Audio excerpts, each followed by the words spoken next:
Good morning. आज हम लोग क्लास 6 का हिंदी पढ़ेंगे, जिसका शीर्षक है बाल लीला। बाल लीला यह कविता सूरदास की लिखी हुई है। सूरदास जो है ना, जन्म से अंधे होते हैं और उनके हृदय में श्री कृष्ण भगवान की मनोहर छवि सदा बसती है और श्री कृष्ण भगवान ही उनके आराध्य देव होते हैं। जब श्री कृष्ण भगवान थोड़े बड़े होते हैं तो वह अपने संगी साथियों के साथ माखन चुराकर खाते हैं और आस पड़ोस की ग्वाल बालाएं यशोदा मैया के पास शिकायत लेकर आती है कि तेरे पुत्र ने मेरा माखन चुराकर खा लिया है। इस पर यशोदा मैया के मन को बहुत ठेस पहुंचती है। वह गुस्से से तिलमिला उठती है और कन्हैया के इस आचरण पर दुख प्रकट करती है और कन्हैया को डांटती है। छोटा सा कन्हैया अपनी माँ को अपनी तोतली भाषा में सफाई देता है। मैया मोरी मैं नहीं माखन खायो, भोर भये गैयन के पाछे मधुबन मोहि पठायो, चार पहर बंसी बट बट क्यों, सांझ पर मैं घरे आयो, री मैया मोरी मैं नहीं माखन खायो। वह कहते हैं अपनी माँ को कि माँ मैंने माखन नहीं खाया, मैंने माखन चुराकर नहीं खाया। अब देखो ना माँ, तुम तो भोर होते ही मुझे गाय के पीछे जंगल को भेज देती हो, गाय को चराने के लिए जंगल में भेज देती हो। मैं तो सुबह से शाम तक उन गऊओं के पीछे भटकता रहता हूँ और फिर शाम ढलने पर ही वापस आता हूँ। तो बताओ माँ, मैंने माखन फिर कब खाया। दूसरे पद में कहते हैं, मैं बालक बहियन को छोटो, छीको के ही विधिक पायो, ग्वाल बाल सब बैर परे हैं, बड़ बस मुख लपटायो। वह अपनी सफाई में दूसरे पद में कहते हैं, मेरे माँ देखो ना, मेरे हाथ तो छोटे छोटे हैं, फिर मैं शिखर को पुराने समय में दूध दही को बिल्ली चूहे से बचाने के लिए ऊंचे छत की या छप्पर की ये में रस्सी लगा करके दूध दही को बिल्ली से बचाते थे।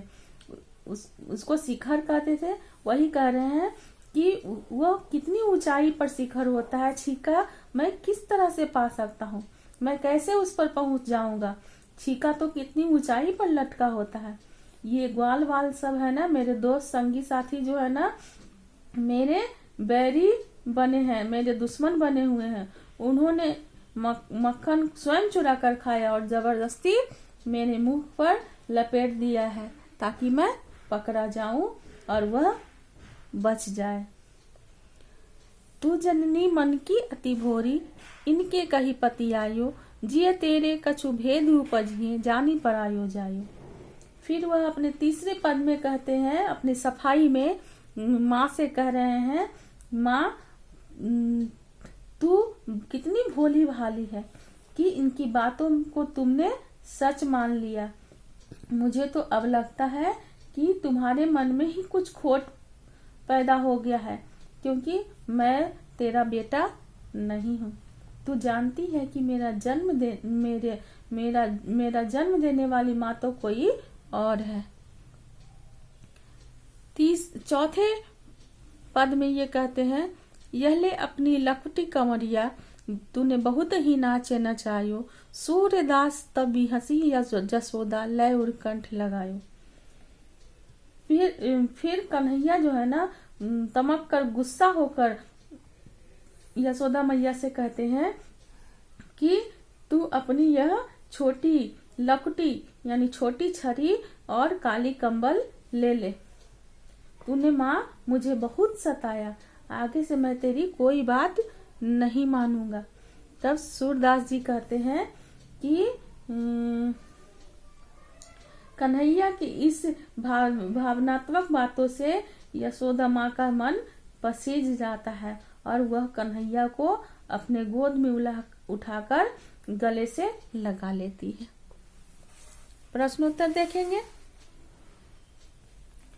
पहला प्रश्न है, अपने साथियों द्वारा लगाए गए आरोपों को गलत बताने के लिए कृष्ण अपनी माँ के सामने कौन कौन से तर्क रखते हैं। यहाँ पे 4 बताए थे, 4 तर्क रखते हैं। पहला है कि वे कहते हैं कि उन्होंने माखन नहीं खाया। कन्हैया अपने पहले तर्क में कहते हैं कि माँ तुम तो मुझे सुबह से शाम तक गौओं की रखवाली के लिए भेज देती हो और शाम को ही मैं वहां से लौट पाता हूँ, फिर मैं माखन कब चुराता हूँ। दूसरे तर्क में वे कहते हैं कि मक्खन का मटका तो काफी ऊंचाई पर लटका हुआ है, मैं वहां कैसे पहुंच पाऊंगा। तीसरे तर्क में वे कहते हैं कि ग्वाल बाल जो है ना, मेरे दोस्त संगी साथी जो है ना, मुझे बदनाम करने के लिए मेरे मुंह पर मक्खन लगा देते हैं ताकि वे भली भांति बच सके। चौथे तर्क में वे कहते हैं कि तुम्हारे मन में कुछ भेद है, क्योंकि मैं तेरा बेटा नहीं हूँ, तूने मुझे जन्म देने वाली माँ जो है ना कोई और है, फिर तुम मुझ पर कैसे विश्वास करोगी। इस तरह से 4 तर्क रखते हैं। दूसरा क्वेश्चन है, नीचे कुछ पंक्तियां दी हुई है, इन पंक्तियों से बाल लीला के पदों को छांटकर लिखिए जिनका भावार्थ उन पंक्तियों में दिया गया है। का है, माँ मैं अभी बहुत छोटा हूँ, छोटी छोटी मेरी बाहें हैं, सीका मैं किस तरह से पा सकता हूँ। माँ मेरे दोस्त अभी दुश्मन बन बैठे हैं, मेरे मुंह पर जबरदस्ती माखन लगा दिए हैं। यहाँ दूसरे पद में है, मैं बालक बहियन को छोटो, छींको के ही विधि पायो, ग्वाल बाल सब बैर परे हैं, बरबस मुख लपटायो। यही इसका उत्तर होगा। दूसरा में है, ख में है, माँ अपनी यह लाठी और कंबल लो, तूने मुझे बहुत परेशान किया है। इस पर यशोदा हंसकर कृष्ण को गले से लगा लेती है। अंतिम है, यह ले अपनी लकुटी कमरिया, तूने बहुत ही नाच नचायो, सूर्यदास तब भी हंसी, जसोदा लय और कंठ लगाई।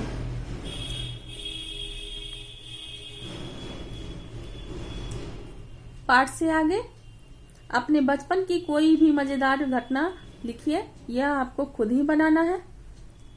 दूसरा है, निम्नलिखित पद का अर्थ अपनी मातृभाषा में कीजिए। मैं बालक बहियन को छोटो, छींको के ही विधि पायो, ग्वाल बाल सब बैर परे हैं, बरबस मुख लपटायो।